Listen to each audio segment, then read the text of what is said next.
माझ्या माहितीप्रमाणे एका दिवशी त्या ज्या सोसायटी आहे त्या बंधूची खरातांची त्या सोसायटीमध्ये जी बँक आहे कोऑपरेटिव्ह नाही पतसंस्था 3 महिन्यामध्ये 1 कोटीचा व्यवहार झाला नव्हता, पण मागच्या दीड महिन्यामध्ये 61 कोटी रुपयाचा व्यवहार झाला.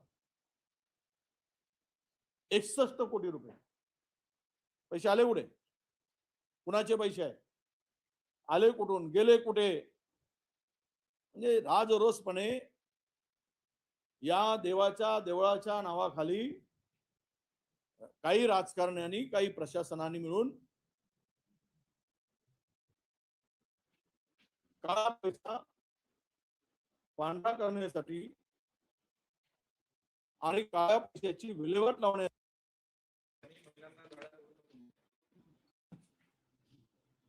ते नाशिक आता कुंभमेळा झाल्यानंतर स्वच्छ होईल का व्हावा अशी आमची इच्छा आहे.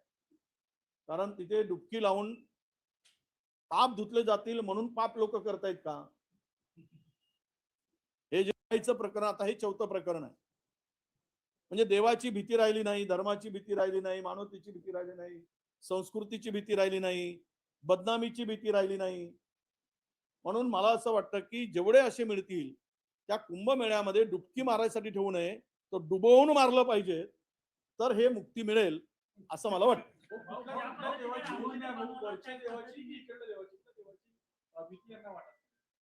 असं आहे, यांना भीती कोणाचीच राहिली नाही, तो देवाला तर मानतच नाहीत. जे देवाच्या नावानं बिनधास्तपणे वागत आहे, तुम्हाला माहित आहे. आता मी नाव काय घ्यावं? राम रहीम काय होता? आसाराम कोण होता? महिलांच्या शोषणामध्ये जलात राहिले. आंधळी भक्ती कशी असावी? तेव्हा आसाराम जलातून आल्यानंतर सुद्धा का जलात होता? त्याचा पोरगा साईराम तोही बदमाश, म्हणजे बाप किया तो क्या, बाप से बेटा बढ़कर सवाई. पण हे सगळे जलात असताना त्यांच्या फोटोला पूजणारे देव मानून या भारतामध्ये आहेत ना. राम रहीमची पूजा करणारे भारतात आहेत. यापेक्षा दुर्दैव काय असू शकतं? अरे श्रद्धा कुठे, अंधश्रद्धा कुठे? ठीक आहे, देवाला आम्ही मानतो, तिथे श्रद्धा आहे तिथे मानतो, पण हे अंधश्रद्धासारखी भूमिका ठेवून या पद्धतीनं हे सगळे बंधू जे काही उभे झाले त्याला देवाची भीती राहिली नाही. त्यामुळं देवाची राहिली नाही आणि देव मानणाऱ्या सरकारची पण राहिली नाही. देवाच्या नावानं धंदा करणारे, देव मानणारे नाही. देव तर मानतच नाही ते सरकार, फक्त देवाच्या नावानं धंदा करणारे सरकार आहे, मतदान घेणारे सरकार आहे. त्यामुळे फक्त मुखी नाम देवाचे, काम मात्र स्वतःच्या सेवेचे. चला, धन्यवाद.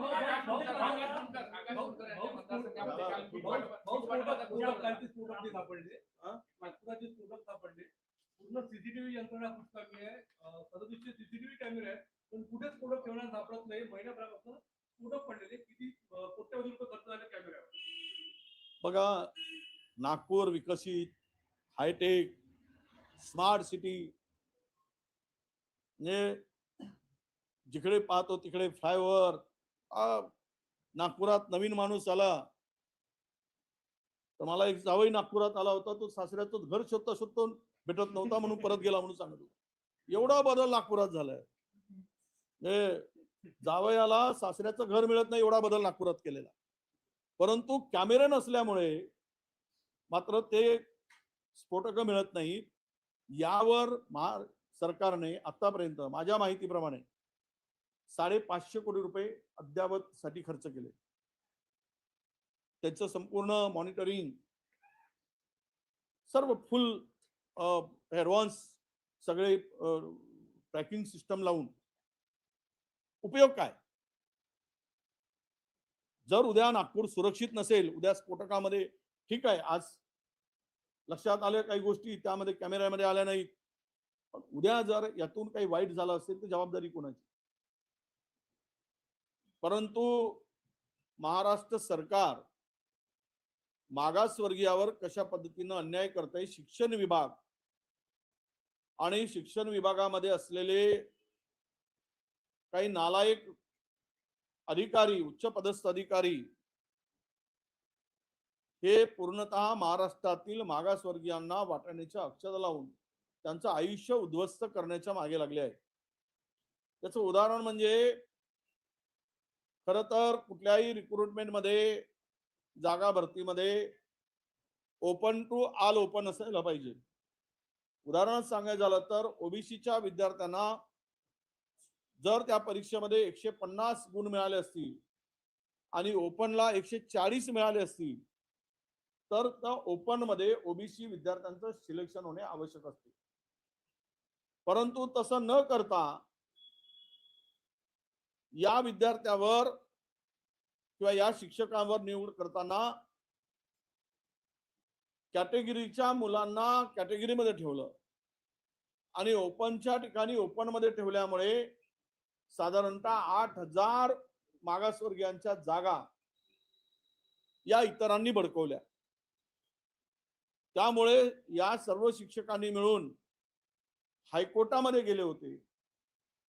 हायकोर्टामध्ये गेल्यानंतर या ठिकाणी हायकोर्टाचा निकाल यांच्या विरुद्ध लागला. शिक्षकांच्या, मागासवर्गीय आमची जी काही मुलं गेली त्यामध्ये घाईघाईनी चुकीची माहिती या ठिकाणी ॲडव्होकेट जनरलनी दिली, शासनाने पुरवली. त्यानंतर हे प्रकरण सुप्रीम कोर्टात गेलं आणि मागच्या 23 मार्चला सुप्रीम कोर्टाने या सरकारच्या विशेष करून शिक्षण विभागाच्या थोबाडीत मारलं. हे या निकालावरून आता सुप्रीम कोर्टाच्या स्पष्ट झालेलं आहे.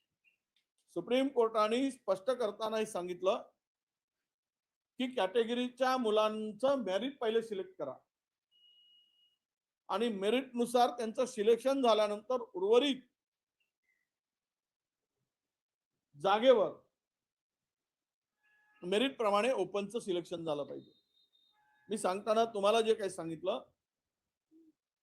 की जे ओपन टू ऑल ओपन, मग ते ओपन मधले असू देत, एससी मधले असू देत, एसटी मधले असू देत, ओबीसी मधले असू देत, यामधून मेरिटची यादी पहिली काढली जाते. तसं न करता कॅटेगरीच्या मुलांची यादी बाजूला केली गेली. म्हणजे 140 वाला गुणवाला मुलगा तो ओपन मध्ये सिलेक्ट झाला शिक्षक म्हणून आणि 155 वाला मुलगा जो मिळाला, 155 गुण मिळाले, तो त्या कॅटेगरीमध्ये सिलेक्ट केला. त्यामुळे कमी गुण मिळालेले विद्यार्थी आहेत त्यांच्यावर हा फार मोठा अन्याय आहे. आता या निकालानंतर मी कालही संबंधित अधिकाऱ्यांशी बोललो की हे लवकरात लवकर, कारण कोर्टाने सांगितलं आहे, सुप्रीम कोर्टाने, हे रद्द करा. ऍज पर मेरिट तुम्ही लिस्ट लावा, सिलेक्शन करा आणि झालेलं ते काय जे चुकीचं झालेलं आहे असं सर्वोच्च न्यायालयाने सांगितलं. जर या 31,000 32,000 जागांमध्ये मागासवर्गीयांचा वाटा कोणी उडून घेत असेल, काढून घेत असेल, तर या राज्यातील मागासवर्गीय सुरक्षित आहे का, त्यामध्ये एससी एसटी ओबीसी सुरक्षित आहे का, हा खरा प्रश्न आहे. आणि अजूनही सुप्रीम कोर्टाचा निकाल लागल्यानंतरही सरकार ती फाईल पुढे नेत नाहीये. म्हणजे सर्वोच्च न्यायालयाला सुद्धा ऐकायचं नाही अशी भूमिका सरकारची मला दिसते आहे. आम्ही या संदर्भात जर 3 महिन्यामध्ये सरकारची भूमिका स्पष्ट झाली नाही तर पुन्हा आम्ही कंटेम्प्ट टाकू आणि आमच्या मागासवर्गीयावर झालेल्या अन्यायाविरुद्ध, ओबीसीवर झालेल्या अन्यायाविरुद्ध आम्ही लढू. आमच्या वाट्याची जागा दुसरे कोणी बळकावून जर त्या ठिकाणी अन्याय करत असेल आणि शिक्षण विभाग डोळे झाकून हे सगळं करून घेत असेल तर मात्र ते सहन करणार नाही. मी मुख्यमंत्र्यांनाही पत्र लिहिणार आहे आणि त्यांनाही, भुजबळ साहेबांनी सुद्धा पत्र लिहिलं आहे की आमच्यावर अन्याय आहे म्हणून. पण हे एकूण जाणून बुजून मागासवर्गीयाला संपवण्यासाठी अशा प्रकारचे एक षडयंत्र आहे असं माझं मत आहे. रोहित पवारांनी प्रदेशाध्यक्षांना फोन केला माघार घेण्यासाठी, तर आता सर्व माहिती मिळते की उमेदवारी अर्ज मागे घेण्याची शक्यता आहे. नाही, चर्चा कालच झाली आमची. प्रदेशाध्यक्ष, मी, बंटी पाटील आणि आम्ही सगळ्या नेत्यांनी चर्चा केली. आज सकाळी सुद्धा मला प्रदेशाध्यक्षांच्याकडून आपण या सगळ्या संदर्भात चर्चा आमची त्यांच्याबरोबर झाली, त्यांचा फोन होता आणि आम्ही निर्णय घेतलाय की आता बारामतीतून उमेदवारी अर्ज मागे घेण्याचा निर्णय प्रदेशाध्यक्षाबरोबर चर्चेनंतर घेण्याचं ठरलं आहे. हा प्रदेशाध्यक्षांनी आम्ही तिथल्या लोकांशी चर्चा केल्यानंतर बंटी पाटील आहेत त्यांचंही मत आहे. आता ह्या निर्णयाच्या पूर्वी आम्हाला दिल्लीच्या हायकमांडशी चर्चा करून त्यांच्या कानावर ही गोष्ट टाकावं लागेल आणि त्यांचा आदेश आल्यानंतर तो फॉर्म विड्रॉल करण्याची प्रक्रिया पूर्ण होईल. म्हणजे महाराष्ट्रातील काँग्रेसच्या सर्व वरिष्ठ नेत्यांची भावना आहे की ते मागे झालं पाहिजे अशी भावना. नाही, आमची भावना म्हणण्यापेक्षा आम्हाला विशेष करून मला तर नाही पण प्रदेशाध्यक्षांना अनेकांचे फोन आले सत्ताधारी पक्षातील म्हणा किंवा उपमुख्यमंत्री ज्या आता निवडणूक लढत आहेत सुनीत्राजी पवार आणि यांचाही फोन होता, त्यांना फोन होता आणि तिथली एकूण परिस्थिती मीन्स एकूण आमच्या सगळ्या लोकांची भावना लक्षात घेता इकडे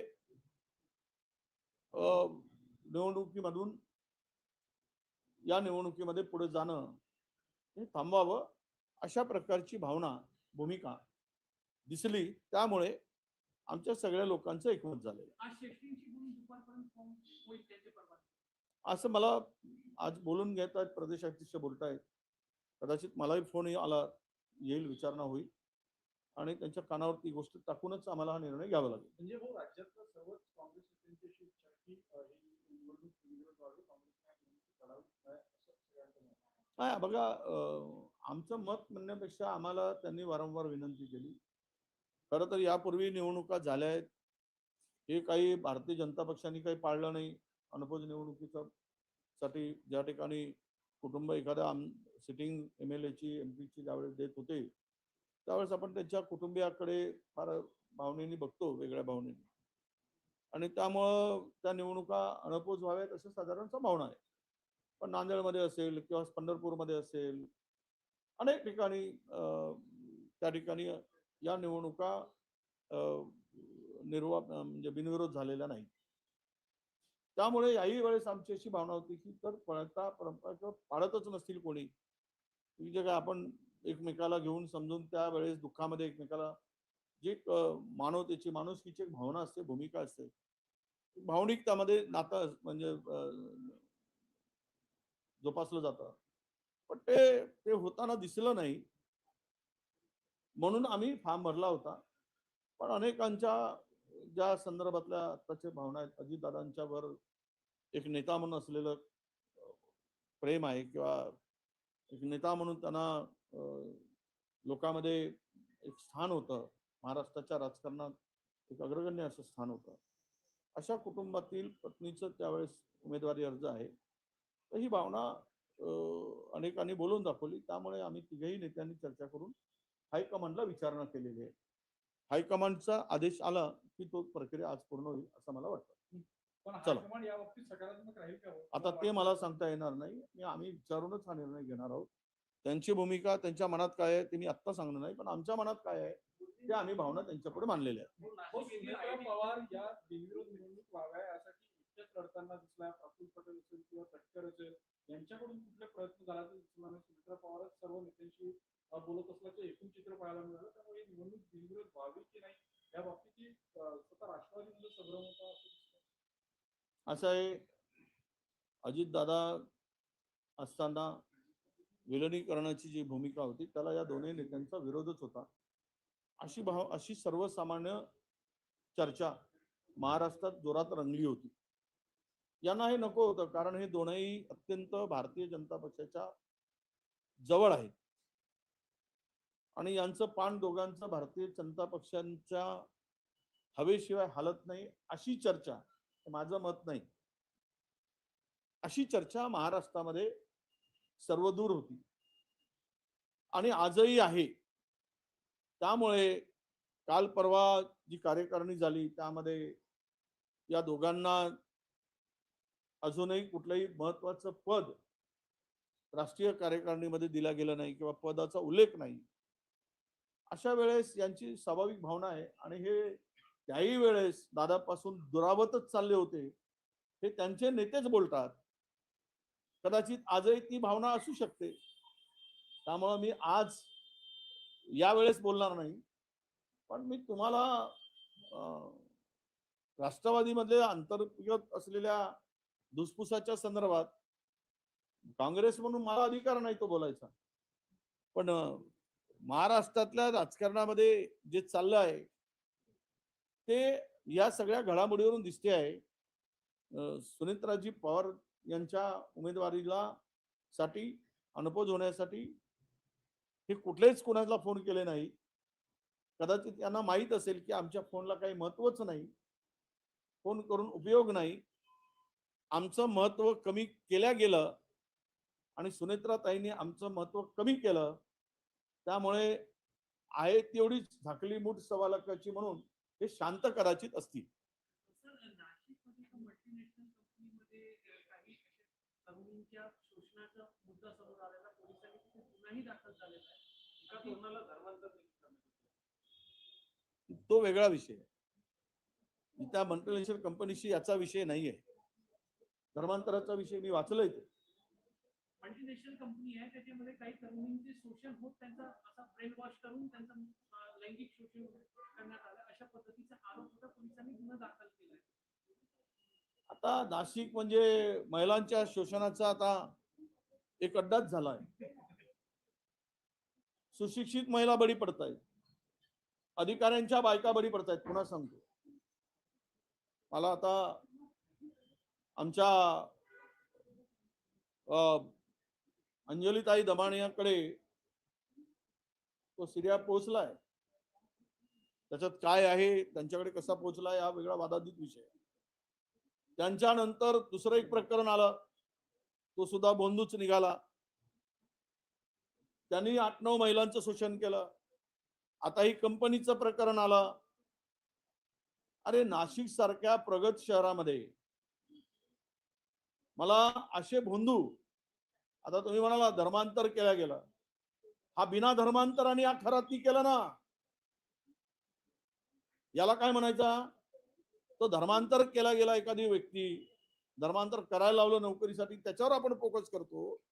पण शेकडो महिलांच्या संदर्भात जे आता प्रकरण आलं त्यामध्ये हेच प्रकरण खराच्या ऐवजी आता जे हिंदुत्ववादी फार काही उंच काही बुटके फार बोलतात, ते आता कुठे आहेत?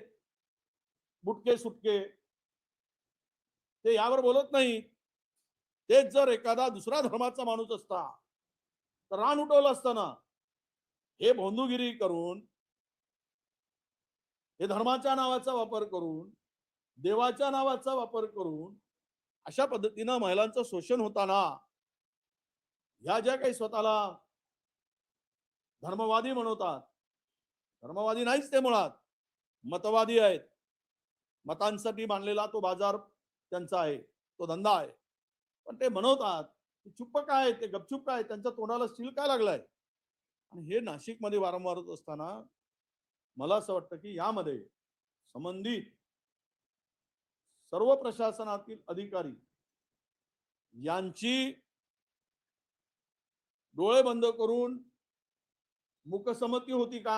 एवढे प्रकरण होत असताना काय पोलीस झोपले होते, प्रशासन झोपला होता, तेथील अधिकारी झोपले होते? हे काय चाललं तिकडे? एवढं मोठं सगळं होऊ नये